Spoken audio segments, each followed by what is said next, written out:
this around if I have to. All right, I thought it was funny.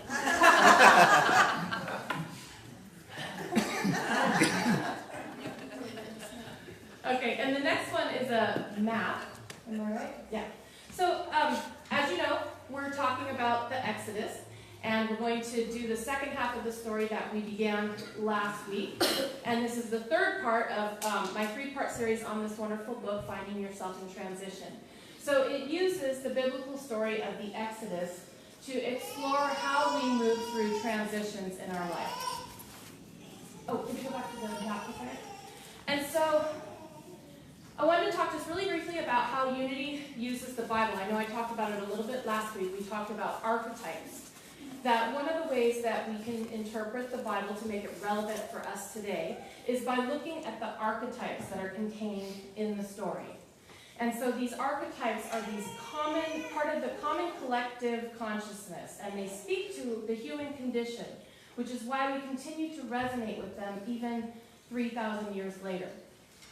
One of the other ways that Unity interprets the Bible is by using what they call the maieutic approach, which is a fancy word.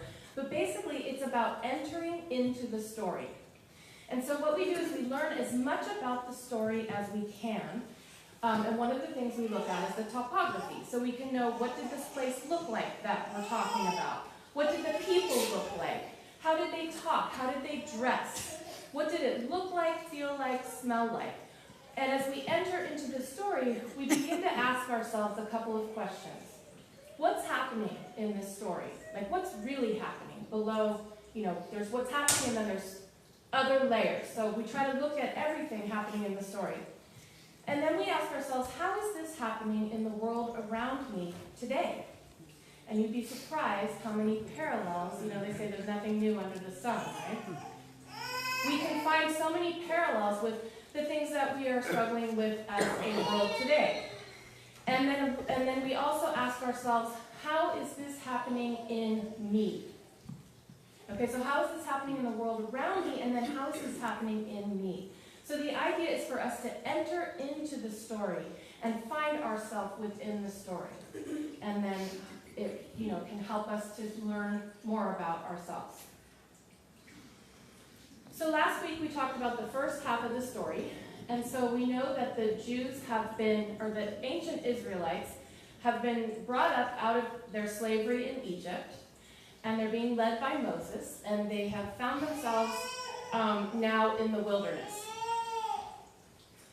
And so we talked about how this reminds us of the time when we're going through a transition, when the initial precipitating factor has happened, whether it was a death or a loss of a job, or children leaving home, whatever the event was, has sort of already happened, and now we are left with the feelings, and we call that period of time the void.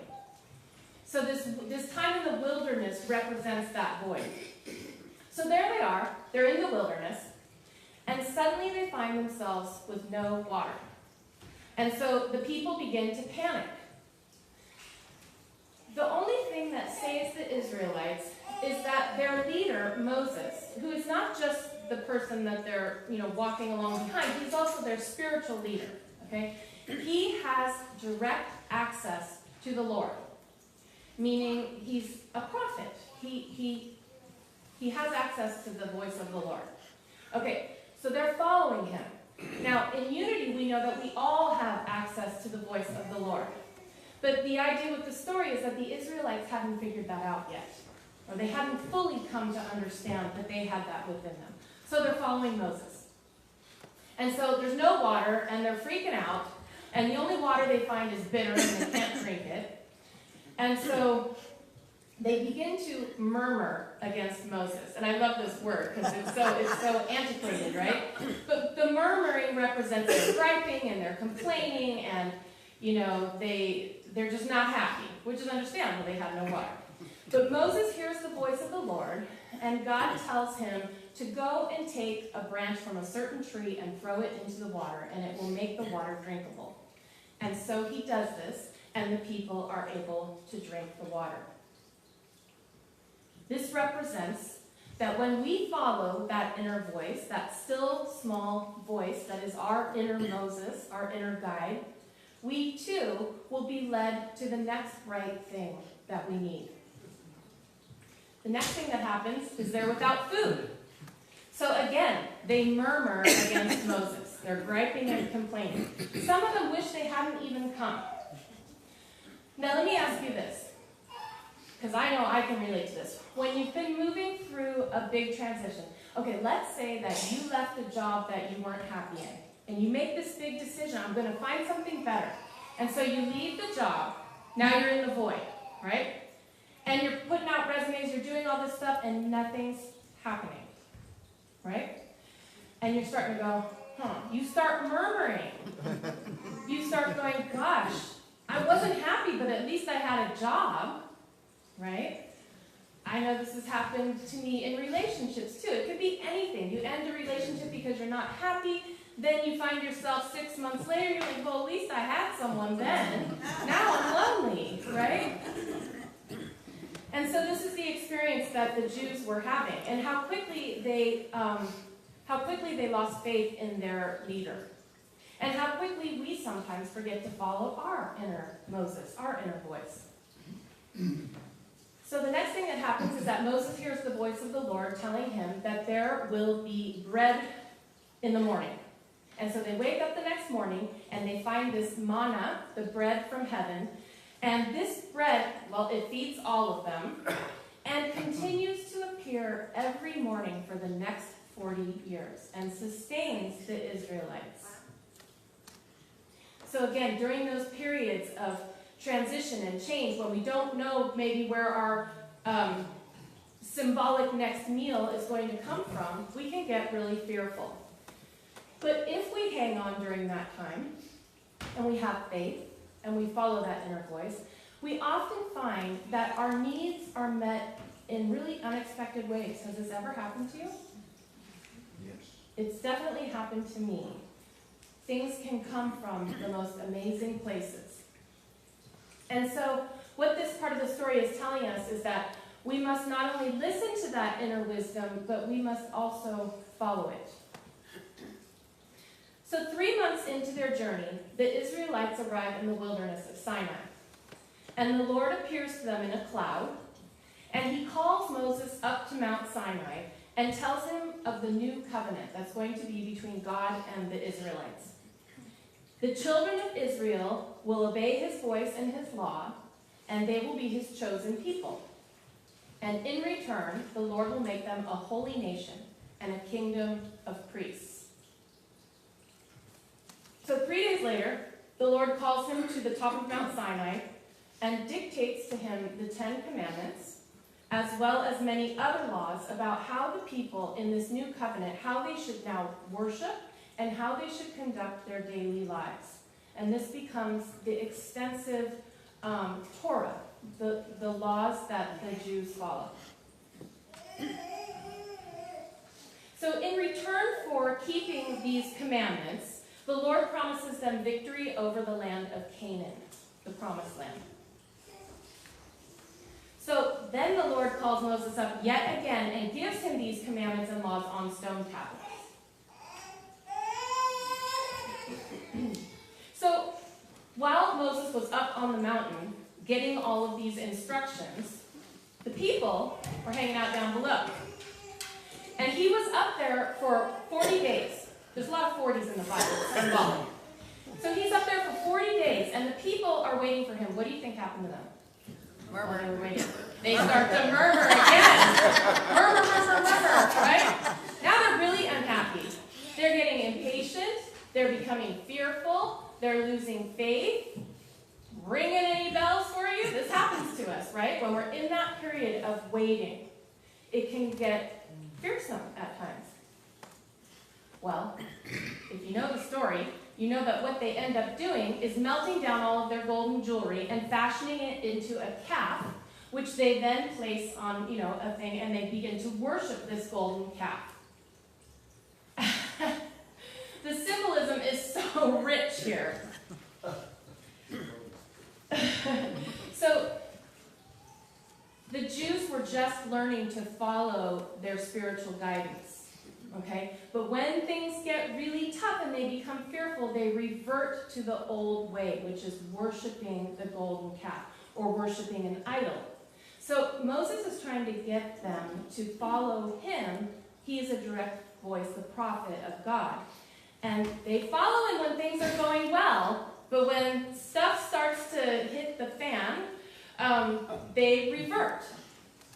So this represents how we often can do that too, revert to that old way of thinking or that old way of being. But the golden calf has even more symbolism than that, because it's the difference between the spiritual consciousness and the material consciousness. Okay, listening to the voice of the Lord, following Moses, that's spiritual. Worshipping this golden calf is material. And so how often, when we are fearful or our needs are not being met, do we revert to worshiping the material? Retail therapy? Anyone? Food? Right? I know you guys would probably say chocolate cake. For me, it's burritos all day long. Tacos. You guys know. So that's when we're putting our faith in the wrong thing. The Israelites were putting their faith in the wrong thing. They were putting all of their faith in this golden calf instead of in God. And how often do we find that we are placing our faith in the wrong thing, in material things, in things of the temporal realm, rather than things of the spiritual realm? And so when Moses comes down from the mountain and he sees that they're doing this, he's not happy. He gets very angry. He throws down the tablets and breaks them. And then he melts down the golden calf, mixes it with water, melts it into a powder, mixes it with water, and makes the people drink the water. Okay, so there's so much happening metaphysically in this story. It's almost, there's too much. But so going up the mountain, like Moses goes up to the mountain every time to speak to the Lord. Going up the mountain in metaphysics represents going to our higher consciousness, going to a higher place, okay? And that murmuring, that, every time something's not going right, the murmuring represents when we're trying to adopt new consciousness, but we keep reverting to the old way. So this often happens to us when we are moving through times of transition. Have you ever felt like you had graduated from a lesson only to find the darn thing come around again? Have you ever said, like, this again? Really? Didn't I already move through this lesson? But is it going? I don't know. No. It's not going? I'm not sure. Pardon me, folks. I'm sorry, y'all. Sorry, bro. You gotta be kidding me. It was going, though. It's going. Good lesson. I don't know. It was going. We're not gonna worship the material. We're gonna let that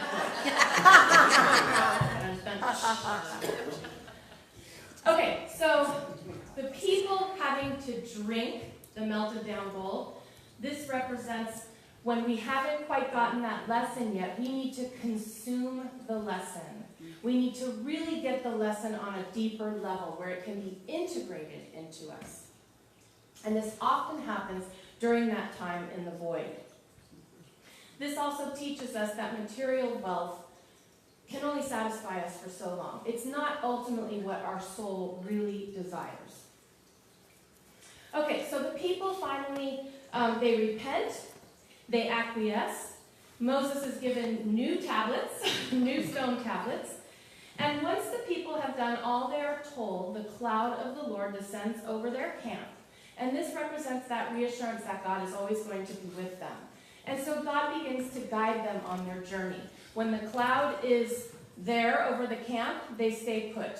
When the cloud is taken up, they know it's time for them to move on. So again, that just represents that following that spiritual guidance.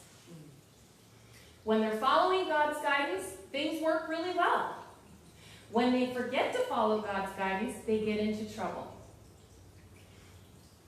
And so God keeps saying, you're forgetting your part of the deal. I'll guide you, but you have to listen to me.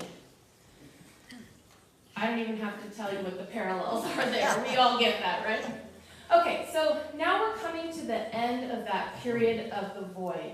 And the Israelites find themselves on the edge of the land of Canaan, which is the promised land. So they send out scouts to go and check out the situation. And those scouts come back and they report back, it doesn't look good. Like they're armed to the teeth. This is not going to be good for us, right? And again they're fearful. Again they murmur.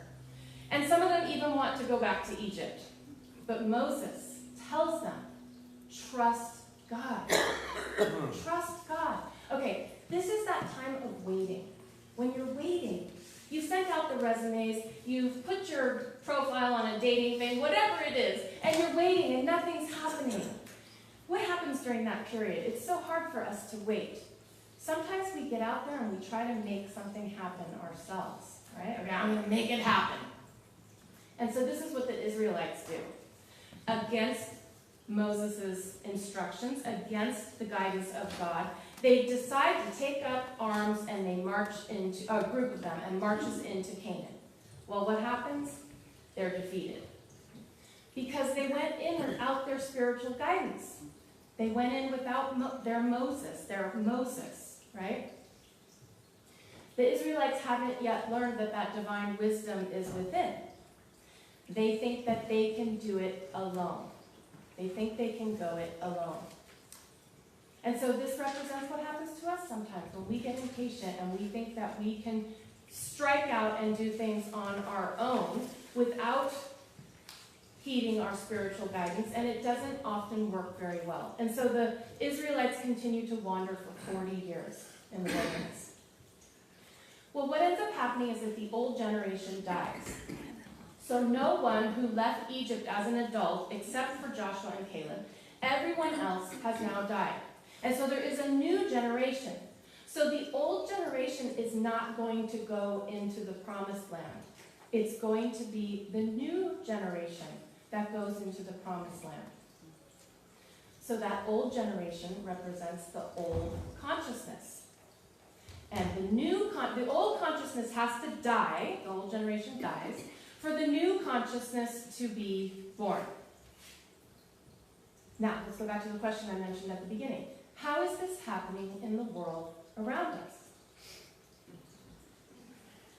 So, as I thought about this, I thought a little bit about, what Vicky's been talking about lately, this crisis that we are in globally with the climate change and everything, and how it can feel so overwhelming. But remember how Vicky has said many times, we cannot solve this problem at the same level of consciousness that created it.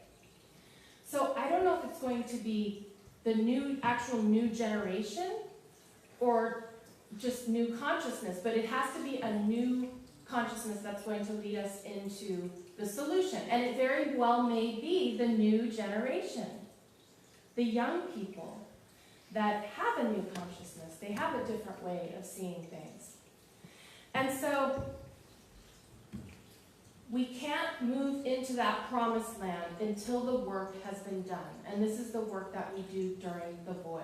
The inner work must be done so that a transformation happens. If there's no transformation, then there's no new consciousness.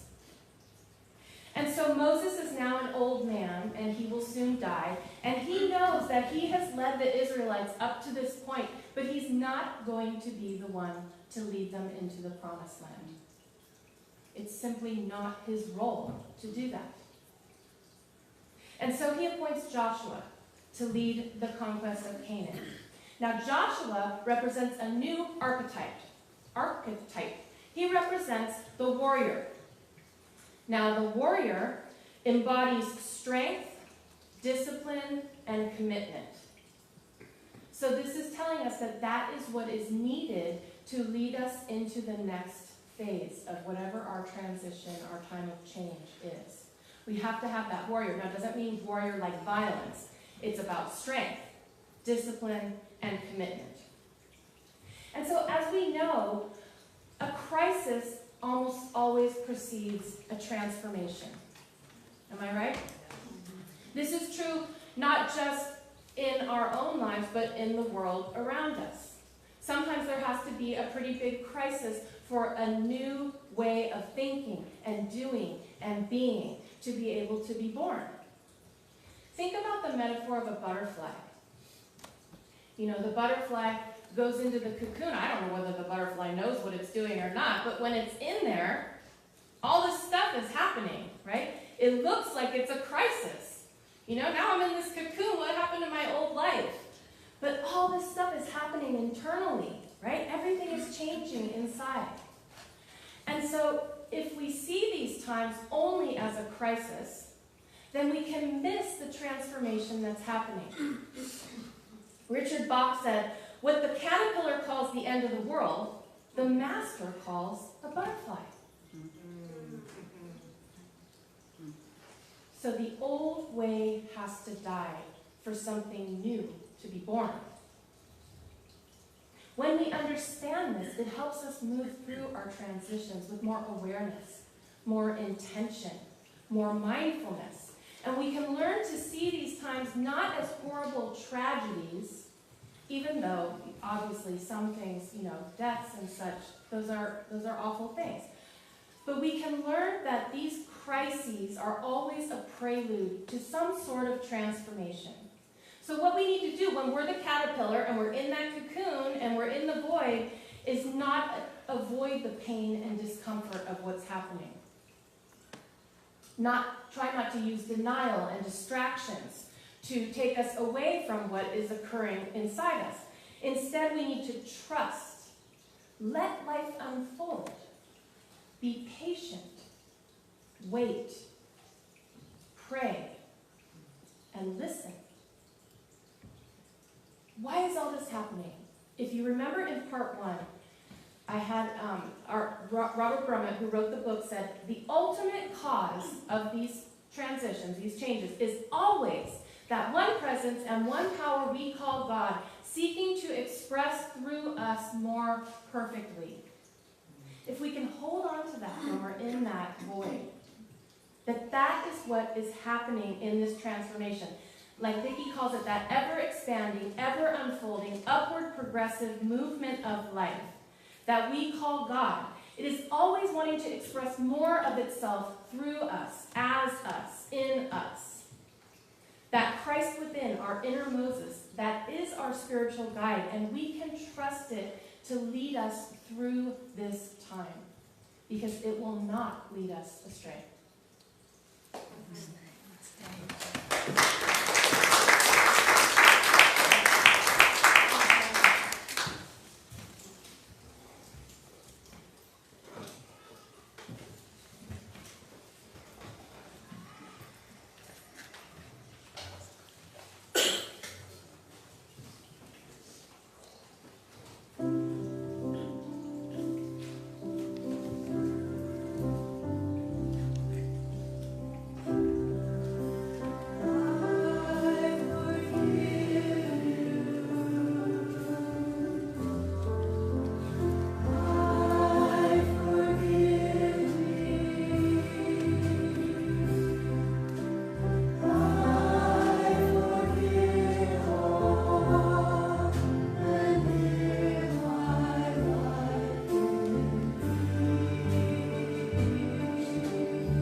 So I invite you now to gently close your eyes if it's comfortable.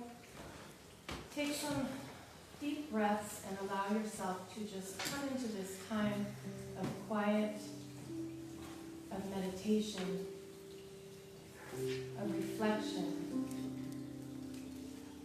Gently bringing that focus from the outer and bringing it inward.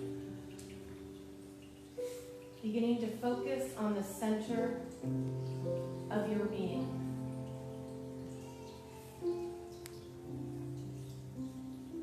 With each breath, just feel yourself coming more into the present moment. You might want to relax your shoulders, unclench your hands, unclench your jaw, and generally just assume a posture of relaxation and of receptivity. This is the time that we get to get in touch with that inner voice. To listen to that inner voice. To see what it's trying to tell us if we would only be quiet long enough to hear it.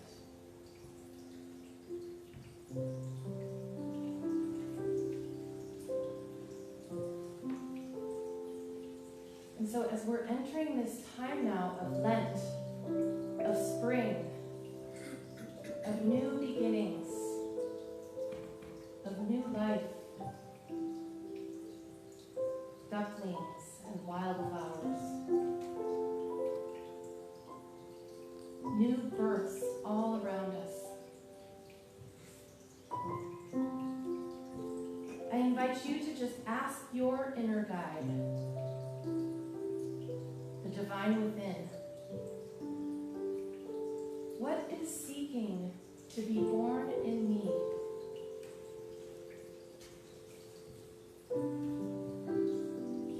What is seeking to be born in me?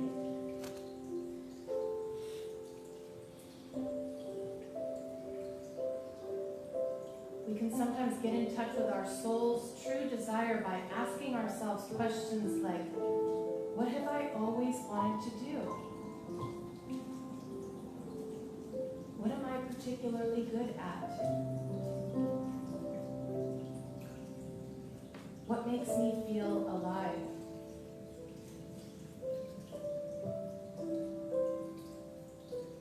What would I do if I knew I could not fail?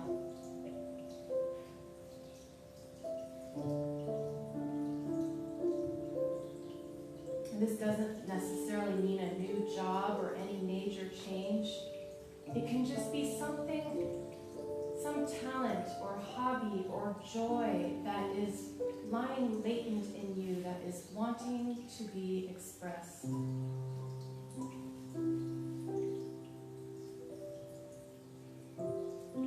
What am I feeling called to at this point in my life?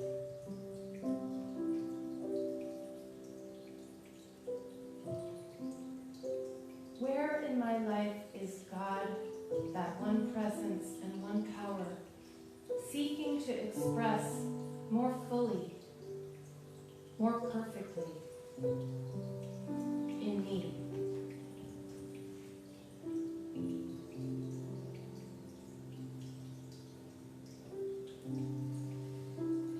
There is a good chance that that gift or talent that lies latent in you is just exactly what the world is needing right now.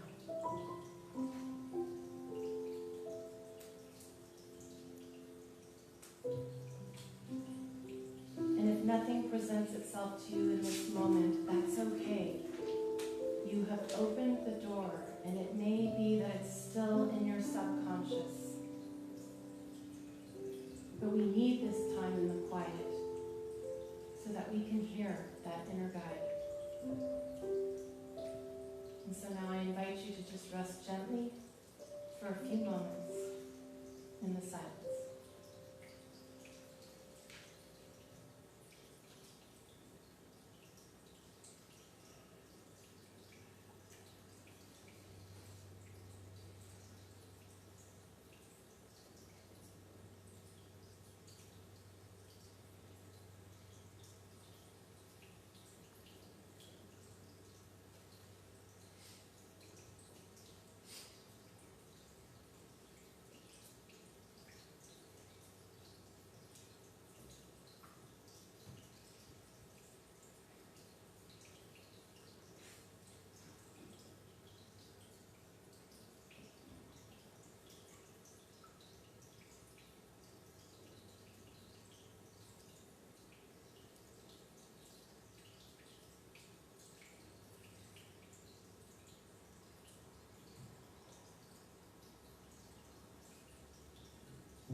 to a close.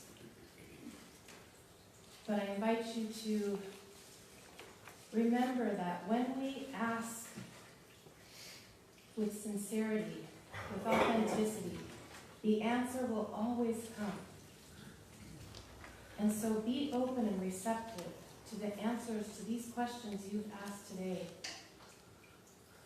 to come to you in many different ways, and just be aware so that you will heed that inner voice when it tries to speak to you. And for this time together, and for this guidance, and for this inner knowing, we are thankful. In the name of the living, loving Christ. And so it is.